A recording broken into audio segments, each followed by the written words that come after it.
There are things in Power Rangers that are an essential part of this franchise, and there are other elements that basically became a tradition. These things have been implemented for 30 years and we don't know if they are going to change them in the reboot.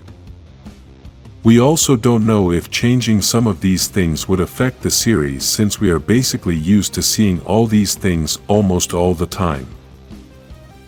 The first habit since the beginning of the franchise is that the team leader was almost always the Red Ranger.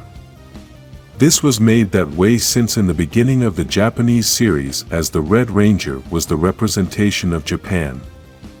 We know we had some leaders of other colors, but usually the leader was the Red Ranger, and this became a tradition. This has gotten to the point that many fans don't want the leader to be any other color. In fact, this is so important that the news that Amelia was the new Red Ranger and leader of the team shocked many fans. Possibly if she had become the leader of the team, but without having changed her color, maybe the news would not have had the same impact. With the reboot, we don't know if this habit will continue, but it would be an important change to play with the colors, as this has always been a theme in the Power Rangers. There are colors that have not been used as much, and it would be nice to see them in the series. There are even colors that have never been leaders of a team, and this small change alone could shock a lot of fans. An example of this is the color orange, as this color has not been used much in the series and is a color that would possibly have great visual impact. Perhaps, if you are not that much of a Power Rangers fan, you will think that this color thing is pretty silly, and in reality, it is. Despite this, for many fans this is very serious, and possibly in the comments some are going to be very upset because for them the color theme is very important. Even, the issue of colors has reached the point of gender battles since, for example, there has never been a pink male ranger. We know that this is something that has been seen in the comics, but it has never been seen in the TV series. We know that this gender issue is very extensive and is something quite rare, as the Power Rangers has always been very inclusive these past few years. This has also affected the leaders and team members, as women are always in the minority. We know that the Power Rangers was always aimed at a child audience and usually had more male fans. Because of this, is that there are always more men than women in all the teams, and there are also fewer female leaders. Honestly, I would like to see this change in the reboot, because now the target audience for the franchise is adults, and we don't mind seeing more women than men on a team. I obviously don't mean this in a sexist way, but for adults this is not important, and for us it is the same to have a male leader or a female leader. Another important habit is the format of the series, as they have always taken the same path in every season. In fact, Cosmic Fury was the first season to break with this cycle, and is possibly the definitive proof that this is what they should do in the reboot. The format of the series has always been, the villain wants to destroy the Rangers, he creates a monster, the Rangers confront him, he becomes giant, and the Rangers destroy him with the Megazord. Each episode is a new story, but repetitive at the same time, and in the background, there is a side story that slowly progresses. This was obviously the old format for the series, and even though many franchises stopped using that format a long time ago, Power Rangers had never changed this. Possibly this is one of the major purposes for having done the reboot, as this is one of the things that should have changed a long time ago, and in Cosmic Fury we had the opportunity to see a new format. The modern format is that each episode is tied together with the next episode and the story continues to move forward.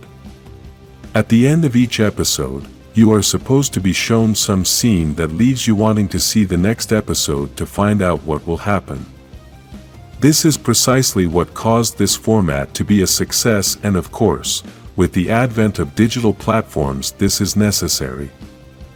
The way we watched the series before the arrival of digital platforms was different because you had to wait until the next day for a new episode and sometimes until the following week. Now you can watch all the episodes whenever you want, and that's when you can notice the repetitive factor. If every episode has the same format and you watch 3 episodes in a row, then you're going to feel like you've seen the same thing. We couldn't feel that before because we had to wait a day or a week, so we didn't feel like we were repeating the same thing. Another thing that has become a habit since the 4th season of Power Rangers is to change everything every year. When the Power Rangers started, they didn't think they were going to be this successful, so they never thought they would have multiple seasons. After they had done over 100 episodes, they realized that the scenes from Japan with the Mighty Morphin costumes were running out and they had to find a solution to this. What they did was buy other scenes with other costumes and start changing the name and characters for each season. They changed this every year, so every year we've had a new series, with a new name, new characters, a different theme, and a story that doesn't relate to the previous season.